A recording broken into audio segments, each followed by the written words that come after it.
যেই ভালোবাসাকে আগুনেও পুড়িয়ে দিতে পারেনি। শুনে যান, 13 বছর আগে অস্ট্রেলিয়ার জঙ্গলের ভিতরের মধ্যে দিয়ে ম্যারাথন দৌড় হঠাৎ দুঃস্বপ্নে পরিণত হলো। হঠাৎ ছুটে আসলো আগুন, আর সেই পথেই আটকে পড়ে টুরিয়ার পিট, এক সময়কার মডেল, একজন অ্যাথলিট, গতি আর সম্ভাবনায় ভরা নারী। তার শরীরের 65% পুড়ে যায়। 200টিরও বেশি অস্ত্রোপচার, মাসের পরে মাস পুনরুদ্ধার, বছরের পরে বছর যন্ত্রণা। কিন্তু এটা কোনো ট্র্যাজেডির গল্প না, এটা সেই গল্প যা থেকে গিয়েছিল মাইকেল হস্কিন। তখন তার প্রেমিক একজন পুলিশ অফিসার, নীরব হৃদয় আর স্ত্রীর হাতে ভরসার মানুষ। তিনি চাইলে চলে যেতে পারতেন, কিন্তু তিনি থেকে গেলেন।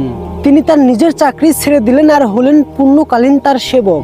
যখন টুরিয়া নিজেকেই দেখতে পারতেন না, তখন তিনি হয়ে গেলেন নিজেই একজন আয়না। প্রতিদিন তাকে মনে করিয়ে দিতেন সৌন্দর্য শুধু চামড়ার উপরে থাকে না, আর সত্যিকারের ভালোবাসা ফুসকা তুলে না। তার শিকড় গাড়ে বহু বছর পরে মালদ্বীপে, কোনো হাসপাতালের ঘরে নয়, বরং রোদ আর সমুদ্রের মাঝে। মাইকেল তাকে প্রপোজ করেন। টুরিয়া হতভাগ হয়ে বলেছিলেন, আমি ভীষণভাবে প্রেমে আছি। আর পুরো পৃথিবী সেই সততা অনুভব করেছিল। যখন CNN তাকে জিজ্ঞাসা করেছিল তিনি কি চলে যাওয়ার কথা কখনো ভেবেছিল, আমি তার আত্মাকে বিয়ে করেছি, তার চরিত্রকে।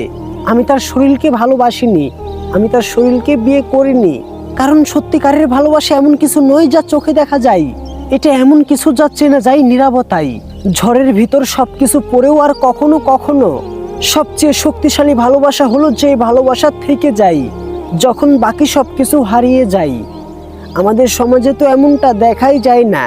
আমাদের সমাজে তো এখন চেহারাকেই প্রাধান্য দেওয়া হয়, চেহারা দেখেই ভালোবাসা হয়, চেহারা দিয়েই বিয়ে হয়।